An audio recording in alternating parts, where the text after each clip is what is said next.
Hey guys, what's up? Welcome back to my channel, or welcome if this is your first time here. Most likely if you're here, you're about to make your college decision.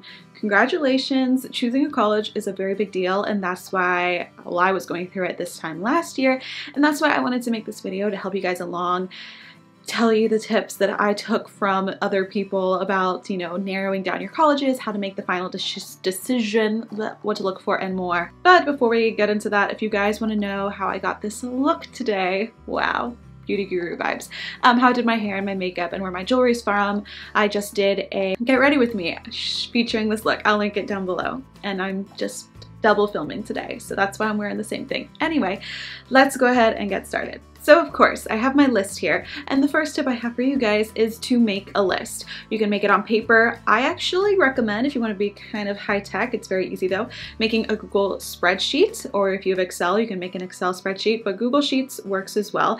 And basically, you just want to compare everything about your colleges.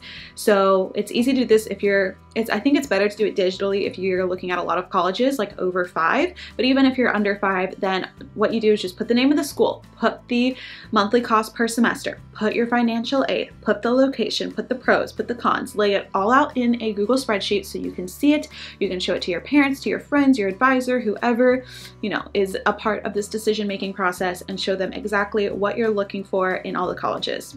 So once you've made a list of all the colleges you're looking for, now it's time to simplify. So looking at that spreadsheet, maybe choose 2 to 3 that are going to be your top schools if you haven't done this already.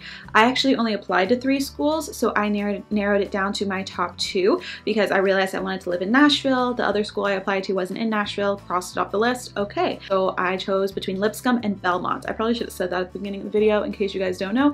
I go to Belmont University in Nashville, Tennessee. I'm an entrepreneurship major. Okay, so once I decided it was going to be between Lipscomb and Belmont, then what I did is I visited both for the second or third time.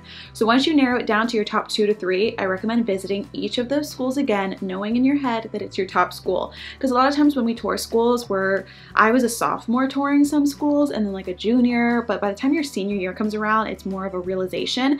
And so none of the schools I toured when I was a sophomore I liked, just because in my head I was like, oh, I'm not gonna be here for a while, why pay attention? So that's why I recommend, as a senior, tour your schools, your top choices again, because you may feel differently now that the days of you living there is approaching faster. There's a lot of different aspects. Big tip, tour them again if you can.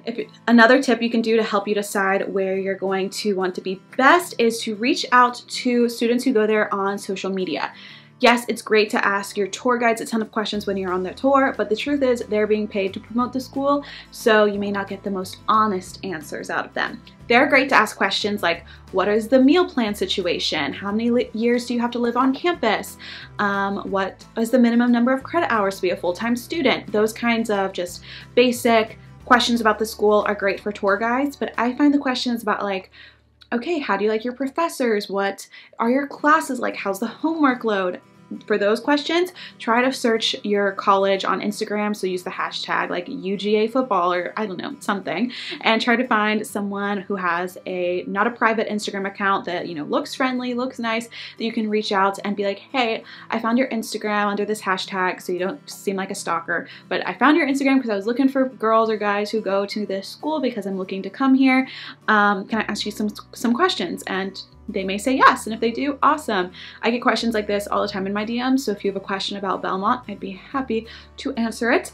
But yeah, so try to reach out to a few different students through social media, because if they're just students there and they're not like paid by the school to promote the school, they're most likely going to be a lot more honest with you on your specific question. So here are some questions you can ask people on. What is your typical day at, I'm just going to use Belmont as an example. What is your typical day at Belmont like? What do you do on the weekend? What is the dining hall like? Do you eat in the dining halls? How often do you go off campus? All these questions can help you figure out, like, should I bring my car or not? Those kinds of things. Are there a lot of hidden fees? Sometimes you have to pay for parking on campus, or you have to pay for extra little things, added in that they don't tell you about in orientation. So asking those kinds of questions can really help you get a feel for the school. The next thing I want you guys to do is to write out what your typical day at each school would look like. So for example, at Belmont, you don't go here yet, so you don't know exactly. This could be a good question for those people on Instagram, but write out, okay, I wake up for class. Belmont's a small campus, so it's gonna take me under 10 minutes to walk to any of my classes. So, you know, you save time there, so you have time to stop at a coffee shop that's, you know, only half a mile away from campus. Or if you're in a more rural area with a bigger campus, then your day is gonna look differently. You can't just take a jaunt over to a little coffee shop and it's gonna take you maybe 20 minutes to walk to your class. You have to kind of think of all of those aspects, and what can help you do that is writing out what your day would look like. Are there intramurals you're going to play? Are there sports you're going to play? Are there clubs you're going to want to be a part of? Add those in, like meeting for Belmont Bold leadership, that's what I'm in, or meeting for the sorority, you know, like those kinds of things. Just imagining what your day would look like if you went to each school and then comparing them. So those were my main tips of things to do when choosing your college. At the end of the day though, it really comes down to where can you see yourself thrive? Where can you see yourself being the best version of you? For me, that was at Belmont. If you guys want me to do a video, if some of you are interested in coming to Belmont, you want to have me do a video about the pros and cons, or I may just do a pros and cons for like a small private school because that may relate to more of you guys. Let me know what school you guys are looking at, if this video was helpful, if you guys are making this college decision, because then I think I want to do more like college related videos now that a lot of you seniors in high school or maybe juniors in high school are putting more thought into it. You know, this summer I'm definitely going to talk about how I set up my dorm, what stuff I needed, what stuff I didn't need. All that, those videos are coming for back to school season, but I wanted to get a head start, especially on this. Here's a tip that I have learned.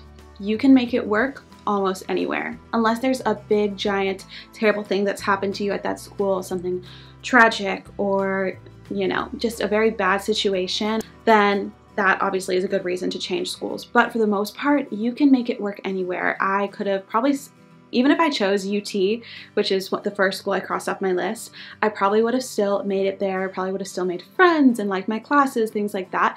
So it is a stressful decision, but just know, whatever you decide, it's gonna work for you. And obviously, if you feel inclined, if you're religious, like pray about it. That's really what helped me, is I just said, God, give me peace to wherever you want me to be. And when I came to Belmont's campus on like my second preview day with my dad, it's where I felt the most peace. And I said, okay, this is where I'm gonna go. And it's worked out for me so far. I wish you guys the best of luck, and I will talk to you in my next video. Bye, peace out.